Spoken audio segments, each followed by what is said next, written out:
কত বড় সাহস, সামান্য একজন মালিক বাসার একজন চাকর হয়ে তুই কিনা আলিফ স্যারের নাম ধরে ডাকছিস? এই তুই জানিস উনি কে? উনি কত বড় একজন মানুষ। মগের মূল্য পাইছেন? যাকে যেভাবে ইচ্ছা ট্রিট করবেন, যাকে যেভাবে ইচ্ছা তার গায়ে পর্যন্ত হাত তুলবেন। আই মালিক, এটা কি আলিফ স্যারের বাসা না? জি, আলিফের বাসা। কত বড় সাহস, সামান্য একজন মালিক বাসার একজন চাকর হয়ে তুই কিনা আলিফ স্যারের নাম ধরে ডাকছিস? এই তুই জানিস উনি কে? উনি কত বড় একজন মানুষ। ওনার স্ট্যাটাস সম্পর্কে তোর কোনো আইডিয়া নেই। এই যে আমাদের দেখ না, আমরা নিজেরাই তো আলিফ স্যারের নাম ধরে ডাকার সাহস পাই না, আর তুই নিজেই কিনা আলিফ স্যারের নাম ধরে ডাকছিস। এই তোর লজ্জা করে না? আজব ব্যাপার, আমি তো এটাই বুঝতে পারতেছি না আপনি আমার গায়ে কেন হাত তুললেন। আমি কি এমন অন্যায় করছি? আর সব থেকে বড় কথা, আমার নামই তো আলিফ। বামন হয়ে চাঁদে হাত বাড়াচ্ছিস তাই না? তুই নিজে আলিফ স্যার এটাই বোঝাতে চাচ্ছিস তাই তো? এই তুই নিজেকে একবার আয়নায় দেখেছিস? তোর পা থেকে মাথা পর্যন্ত একবার দেখ না। তুই জাস্ট একটা কামলা বাসার চাকর, নিজেকে আলিফ স্যার দাবি করিস না। চত্বর সব আহা ম্যাডাম, আপনিও না কার সাথে কথা বলতেছেন? আপনার স্ট্যাটাস কোথায় আর ওর স্ট্যাটাস কোথায়? আর ম্যাডাম শুনুন, ও নিজেকে কেন আলিফ স্যার বলে দাবি করতেছে জানেন? আপনার মতো একটা স্মার্ট সুন্দরী মেয়ে দেখেছে, এখন নিজেকে বড় করতে হবে না তার জন্য। শুনুন, এর মতো পাগল ছাগলের সাথে কথা বলে সময় নষ্ট করার সময় আমাদের হাতে নেই। এই তুই আমাকে আগে এইটা বলতো, আলিফ স্যার কয়তলায় থাকে? দোতলায়। ম্যাডাম চলুন। এক্সকিউজ মি, আমি তো আপনাদেরকে বললাম আমার নাম আলিফ। আপনাদের কি দরকার, কি করতে আসছেন বা কি বলতে আসছেন আমাকে বলুন। শোন, তোর কপালটা না অনেক ভালো, তার জন্য তোকে এখন কিছু করলাম না। একটা জরুরি কাজ আলিফ স্যারের কাছে যাচ্ছি, কাজটা শেষ করে আসি, তারপর দেখবি তোর মতো কামলাকে কিভাবে সাহায্য করি। ম্যাডাম চলুন।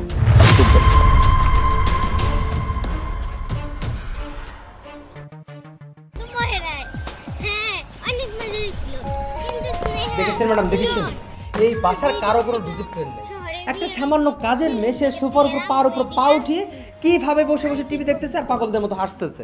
এই আপনারা কারা আর কাকে চাই? আলিফ স্যার কোথায়? আলিফ স্যার তো বাসায় নাই, আলিফ স্যার বাইরে গেছে। যা কর আমারে কোন, আলিফ স্যার আসলে কয়া দিমু। কত বড় সাহস! একদম ঠিক কথা বলেছো। তোদের কোনো ডিসিপ্লিন নেই। যদি থাকতো এভাবে স্যারের নাম ধরে ডাকতে পারতিস না। তুই স্যার বলে ডাকবি? কিসের আলিফ? হ্যাঁ কিসের আলিফ? কি হয়েছে? দেখেন না স্যার, এই স্যার আর ম্যাডাম কই থেকে এসে আমার গায়ে হাত তুলছে। কত বড় সাহস মালির বাচ্চা! তোকে তখনই কিছু একটা করা উচিত ছিল। তোকে আমি শুধুমাত্র ছেড়ে দিয়েছিলাম।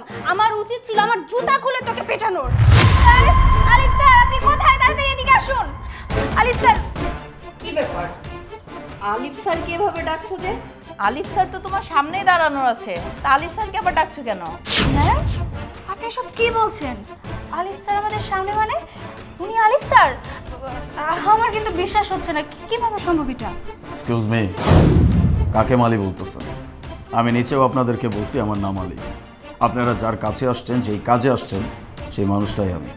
আপনারা আমার কোনো কথাই শুনলেন না, উল্টো আমার গায়ে হাত তুললেন, আমার সাথে যা ইচ্ছা তাই ব্যবহার করলেন। তারপরেও আমি কিচ্ছু বলিনি। আমি বাসায় আসার পরে যখন ওকে জিজ্ঞেস করলাম যে কি হয়েছে, তখন কি শুনলাম? ওর গায়ে পর্যন্ত আপনারা হাত তুলছেন। কি মনে করেন নিজেদেরকে? হ্যাঁ, মানুষকে মানুষ মনে হয় না? মানুষকে সম্মান করতে মন চায় না? ও বাড়ির কাজের লোক, আমাকে মালি ভেবে যা ইচ্ছা তাই ব্যবহার করতেছেন, আমাদের গায়ে পর্যন্ত হাত তুলতেছেন। কি পাইছেন? মগের মূল্য পাইছেন? যাকে যেভাবে ইচ্ছা ট্রিট করবেন, যাকে যেভাবে ইচ্ছা তার গায়ে পর্যন্ত হাত তুলবেন। আপনারা কি প্রধানমন্ত্রী হয়ে গেছেন? যা ইচ্ছা তাই করবেন, কেউ কিচ্ছু বলতে পারবে না? মা, এসব কেমন ক্লায়েন্টদের সাথে তুমি বিজনেস করো? কাদেরকে তুমি বাসায় আসতে বলছো? আজকে আমি অফিসে যেতে পারি নাই, দ্যাটস ওয়াই বলছি যে তাদেরকে বাসায় আসতে বলো। তারা বাসায় আসছে, আমি নিচে গাছগুলোর পাতা ছাঁটাই করতেছিলাম। এই সময় তারা আমাকে জিজ্ঞেস করলো আলিফ সাহেব কোথায় থাকে বা আলিফ সাহেব কোথায়। আমি তখন তাদেরকে স্পষ্ট ভাষায় বলছি আমার নাম আলিফ। আমার সাথে কি আচরণ করছে তুমি কল্পনা করতে পারবা না। আমার সাথে যা ইচ্ছা তাই ব্যবহার করছে, আমার গায়ে পর্যন্ত হাত তুলছে, আমার ভিতরে এসে ওর গায়ে পর্যন্ত হাত তুলছে। আরে যারা মানুষের সাথে ঠিকমতো আচরণ করতে পারে না, কিভাবে ব্যবহার করতে হয় এই ম্যানার্সটুকু যাদের মধ্যে নাই, তাদের সাথে তুমি কিসের বিজনেস করবা? ওদের সাথে যদি আমরা কোনোভাবে কোনো রকম পার্টনারশিপে যাই, তাহলে আমাদের কোম্পানি বেশি দিন করবে না।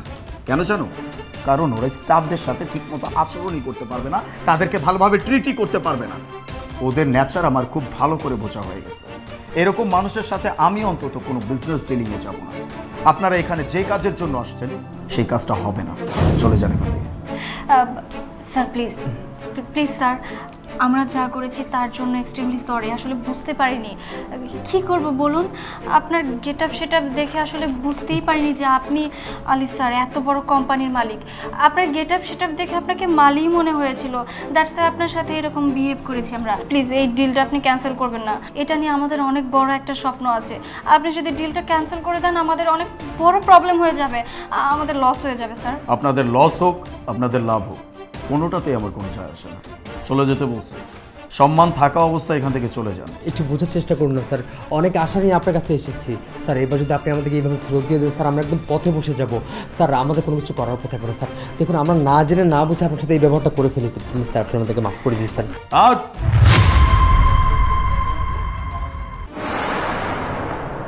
বাবা, আসলেই আমি মানুষ চিনতে ভুল করেছি, না হলে কি এদের সাথে বিজনেস ডিল করতে আসতাম? শোনো, আমার বয়স হয়েছে, আমি আর এখন এই বিজনেসের প্যারাটা মাথায় নিতে পারতেছি না। যত কিছু আছে সব কিছু অফিসের দায়িত্ব তোমার উপরে দিলাম, তুমি আজ থেকে সব কিছু দেখাশোনা করবে, ঠিক আছে? এই আমার সাথে আয়। মা এক কাপ চা দিও। দিচ্ছি।